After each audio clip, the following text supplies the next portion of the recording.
மகன் தூய ஆவியின் பெயராலே ஆமென்.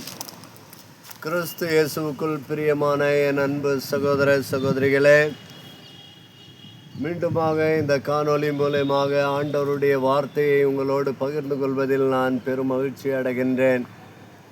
இந்த இறை வார்த்தையை கேட்கின்ற ஒவ்வொரு சகோதரனையும் சகோதரியும் இறைவன் நிறைவாக ஆசிர்வதிக்க வேண்டுமாய் உங்களுக்காக நான் ஜெபிக்கின்றேன். தொடக்க நூல் புத்தகம் 12ஆம் அதிகாரம் 4 முதல் 20 வரை உள்ள இறைவாக்கை நாம் சிந்திப்போம். ஆண்டவர் ஆபிரகாமுக்கு உரியபடி அவர் புறப்பட்டு சென்றார். ஆண்டவர் ஆபிரகாமுக்கு கூறியபடி அவர் புறப்பட்டு சென்றார்.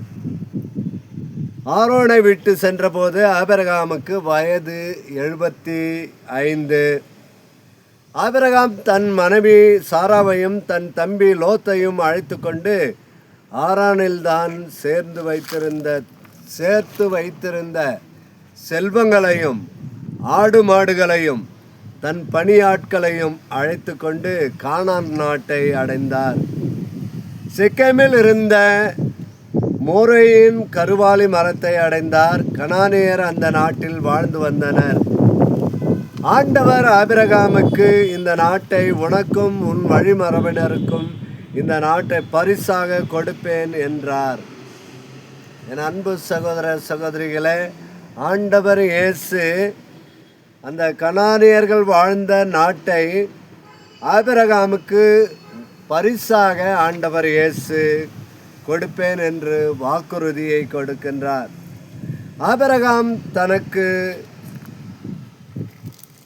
ஆபிரகாம் தமக்கு தோன்றிய ஆண்டவருக்கு ஒரு பலிபீடத்தை அந்த இடத்தில் கட்டுகின்றார்.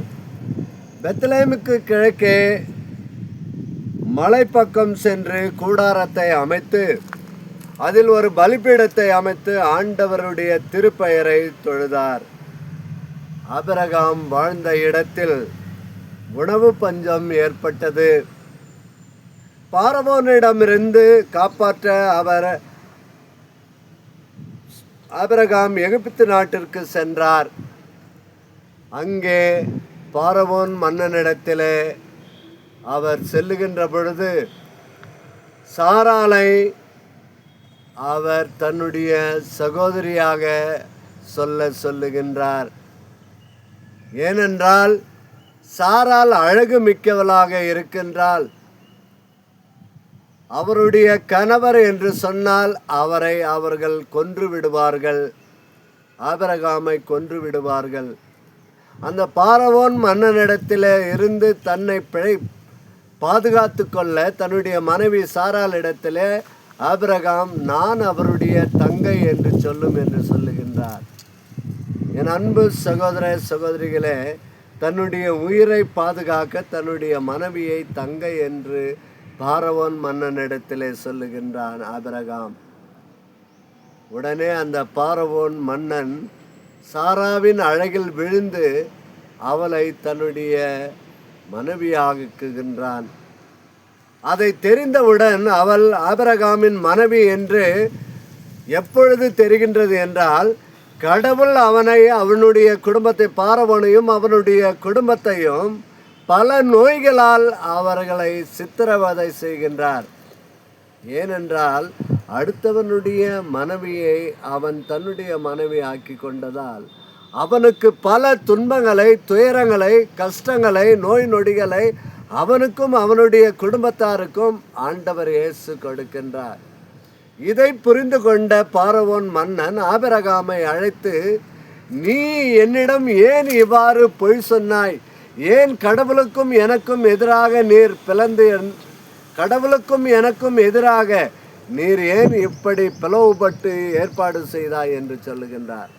என் அன்பு சகோதர சகோதரிகளே, அந்த பார்வோன் மன்னன் கடவுளுடைய அக்கிரையில் இருந்து தப்பித்து கொள்ள ஆபிரகாமையும் அவருடைய மனைவியாரையும் அவருக்குரிய பொருட்கள் அனைத்தையும் தன்னிடம் உள்ள செல்வங்களை ஒரு பகுதியை கொடுத்து ஆபிரகாமை உடனடியாக வழி அனுப்பி வைக்கின்றான். என் அன்பு சகோதர சகோதரிகளே, ஆபிரகாம் நம்முடைய முதுபெரும் தந்தையாகிய, விசுவாசத்தின் தந்தையாகிய, இரக்கத்தின் தந்தையாகிய ஆபிரகாம் நமக்கெல்லாம் அவர் இன்று விசுவாசத்தின் தந்தையாக இருக்கின்றார். இதோ இன்னுமாக மீண்டுமாக அடுத்த வாரங்களில் இந்த ஆபிரகாமை பற்றி முழுமையாக நாம் சிந்திக்கவிருக்கின்றோம்.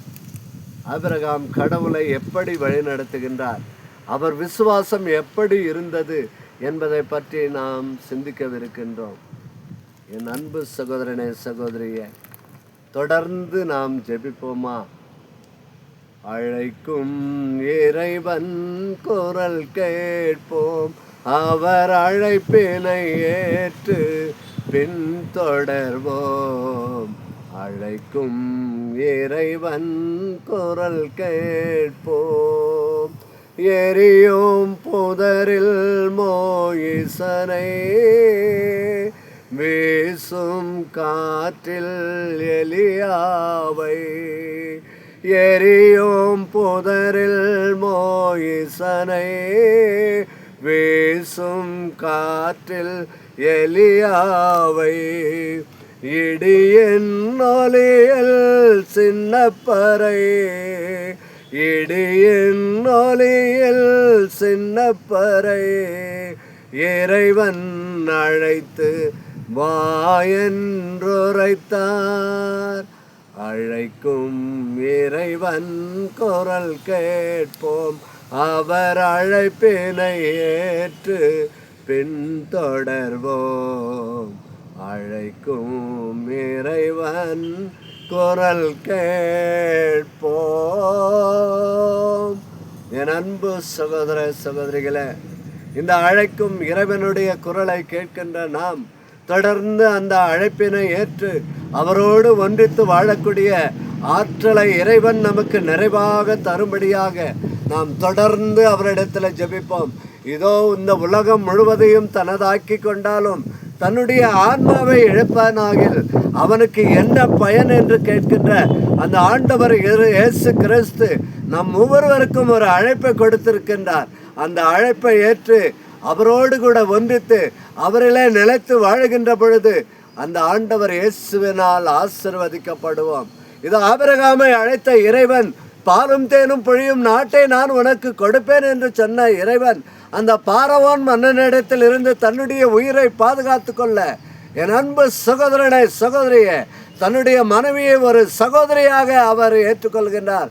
சகோதரியாக அவர் அந்த பாரவோன் மன்னனிடத்தில் சொல்லுகின்றார். ஏன்? அந்த மன்னனுக்கு பயந்து, தன்னுடைய உயிருக்கு பயந்து அந்த ஆபிரகாம் அவரிடத்திலே அவ்வாறு சொல்லுகின்றார். என் அன்பு சகோதர சகோதரிகளை, நீங்களும் நானும் இன்றைக்கு பல இடங்களில் நம்முடைய உயிருக்காக பயந்து கடவுளை யார் என்று சொல்லுகின்ற அளவிற்கு, கடவுளே தெரியாது என்று சொல்லுகின்ற அளவிற்கு நாம் வாழ்ந்து கொண்டிருக்கின்றோம். நமக்கு தேவையானது எல்லாம் பணம், பதவி, பட்டம், இதைத்தான் நாம் தேடி ஓடி செல்லுகின்றோம். என் அன்பு சகோதரனே சகோதரியே, இது ஆண்டவர் உன்னோடு கூட இருக்கின்றார். அந்த அழைக்கும் இறைவன், உன்னை அழைத்த இறைவன், உனக்கு உறுதுணையாக இருந்து உன்னை பாதுகாக்கின்ற இறைவன் நம்மோடு கூட இருக்கின்றார். அவரிடத்துல நாம் மன்றாடுவோம். கேட்கின்ற பொழுது, ஆண்டவர் இடத்துல கேட்கின்ற பொழுது அபரிவிதமான ஆசீர்வாதங்களை கொடுப்பார். நம்முடைய தேவைகளை ஆண்டவர் சந்திக்கின்றவராய் இருக்கின்றார். நம்முடைய தேவைகளை ஆசீர்வதிக்கின்றவராய் இருக்கின்றார். என் அன்பு சகோதரனே சகோதரியே, அதற்கு நாம் செய்ய வேண்டியது எல்லாம் ஒன்றுதான். இதோ இந்த பாரமான சிலுவையில் உற்று நோக்கி இந்த சிலுவையின் முன் அமர்ந்து ஜெபியுங்கள், ஜெபியுங்கள், ஆண்டவரை கூப்பிடுங்கள், இயேசுவை கூப்பிடுங்கள். அப்பா, நீதான் எனக்கு எல்லாமும், நீதானே எனக்கு தாயும் தந்தையும், என்னுடைய சகோதரனும் சகோதரியும் நீயே என்று கூப்பிடுங்கள். அவர் உனக்கு குரல் கொடுப்பார். எங்கள் ஆண்டவரும் திருமகனுமான இயேசு கிறிஸ்துவினுடைய நாமத்தில் ஜெபிக்கிறோம் நல்ல பிதாவே, ஆமென். தந்தை, மகன், தூய ஆவி நம் ஒவ்வொருவரையும் நிறைவாக ஆசீர்வதிப்பாராக. ஆமென். இயேசுவுக்கே புகழ், இயேசுவுக்கே நன்றி. மரியே வாழ்க.